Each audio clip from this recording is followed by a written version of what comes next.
النهارده القاهرة كانت الشوارع خالية تماما من المارة من الساعة 9، وأتصور أن كل مدن مصر دون استثناء كانت أشبه بشوارع خالية لمتابعة المنتخب المغربي العربي الشقيق الذي رفع طموحات العرب والأفارقة إلى مستوى لم يسبقه منتخب من قبل.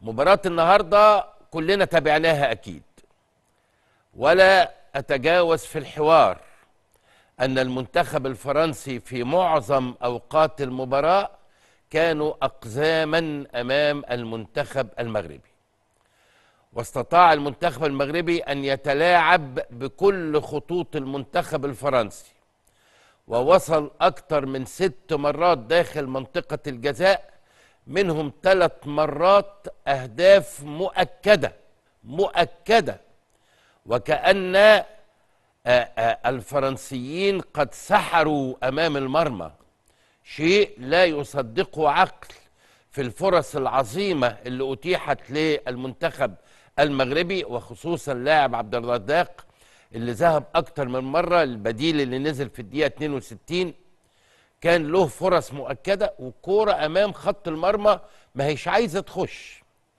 أنا عارف أن التاريخ لا يذكر إلا الأرقام، والأرقام بتقول أن المنتخب الفرنسي قد فاز على المنتخب المغربي في نصف النهائي بهدفين نظيفين، ولكن نحن كعرب وأتصور كأفارقة لن ننسى على الإطلاق أداء المنتخب المغربي أمام المنتخب الفرنسي بطل العالم. هنتناسى تماما لغة الأرقام في هذا الوقت، ولن نتذكر إلا الأداء رفيع المستوى. منتخب النهاردة المغربي ما بيلعبش عشوائي، ما بيلعبش بحكاية الروح. انسى حكاية الروح، دي موجودة ومهمة لكن روح دون فنيات ودون جماعية على أرضية الملعب ودون فهم عميق لواجبات المراكز ودون تحركات واعية في كل أرجاء الملعب، الروح ملهاش أي قيمة خالص. النهاردة المنتخب المغربي أدى أداء فخر لينا كلنا، والله لا أتجاوز على الإطلاق في الحوار، وما بحاولش أجمل الصورة على الإطلاق. الصورة في منتهى الجمال، سيبك إن جه هدفين، جه هدفين. الهدف الأولاني كلنا تابعناه، دربكة سريعة والنصيب في أول 4 دقايق، والجون الثاني في آخر 4 دقايق. لكن حط في الوسط ده كله المنتخب الفرنسي أقزام على أرضية الملعب، أقزام. منتخب المغربي سيطرة وهيمنة كاملة. سبحان الله. يعني تخيل ان ديدي لما جت عليه الكاميرا اكتر من مرة اثناء سيطرة المنتخب المغربي، والله وشه اصفر لما كانت النتيجة 1-0، وهو كمدير فني بدأ يشتغل في دماغه افكار ان لو المنتخب المغربي اتعادل دلوقتي هيبهدلنا، لان هذا كان السيناريو على ارضية الملعب.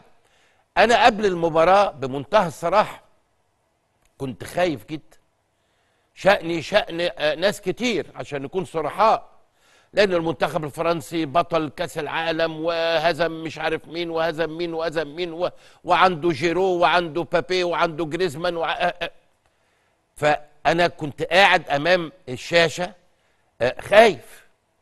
لكن مع مرور الوقت أيقنت إن الخوف ده من شأن الجماعة اللي بيشجعوا فرنسا مع كل الاحترام، لكن أنا قعدت وسندت ظهري وأنا بتفرج على ملحمة مغربية عظيمة وأداء مبهر للغاية. وفنيات عالية جدا، وتناقل الكرة بمنتهى السلاسة والأريحية، والدخول داخل منطقة جزاء المنتخب الفرنسي بشكل غير طبيعي، رغم معاناة المنتخب المغربي من مجموعة إصابات مؤثرة جدا. شفنا رومان ساس لما نزل ورابط فخده بالبتاعة وبعدين طلع مش قادر الراجل، شوف الرجولة، عنده شد في العضلة ونزل، ونصير مزراوي وغيره وغيره. النهاردة أنا بقول لحضراتكم المنتخب المغربي النهاردة بصراحة حطنا في مكانة أخرى أمام العالم كله، وأقول حطنا كمنتخبات عربية، لأنه ما كانش حد يتصور إن ممكن منتخب عربي أو إفريقي يصل إلى هذه المرحلة، ومن قبل هذه المرحلة يصل إلى هذا الأداء رفيع المستوى. وبدأنا نشعر هو ليه لا قبل الماتش حطينا ايدينا على قلوبنا ان بابي هيكسر الدنيا، لكن لا وجود لبابي. يمكن كوره في الشوط الاولاني جري من ناحيه الشمال وقفلوا عليه ما عرفش يلعبها، والهدف الثاني اللي حطه ده نصيبه كده. لكن 90 دقيقه لا وجود لبابي. جريزمان كل ما يمسك الكوره يلاقي 3 مغاربه قدام رجليه، ما قدرش يشتغل الشغل بتاعه. جيرو نفس الوضع. النهارده جريزمان في اوقات كثيره جدا جوه ال6 ياردات بتاعت فرنسا بيدافع. تخيل المنتخب الفرنسي في نهايه الشوط الثاني بيضيع وقت. شفتوا الفرحه الرهيبه بعد الهدف الثاني بتاع المنتخب الفرنسي؟ شفت الفرحه الرهيبه كانت شكلها ايه؟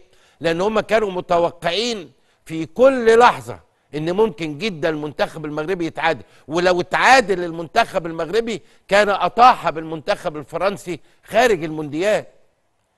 لابد ان نرفع رأسنا جميعا ان احنا منتخب عربي، ونرفع رأسنا ان احنا كنا عظماء في وجود العظماء، واصبحنا احد المنتخبات المصنفة عالميا.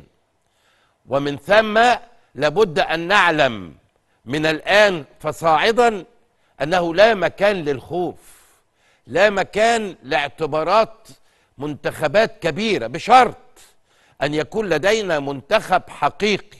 أنا بعد شوية هقدم روشتة لوزير الشباب والرياضة واتحاد الكورة، هقدم روشتة من هنا من قناة اون تايم سبورتس ومن هذا البرنامج، روشتة إذا اشتغلتوا عليه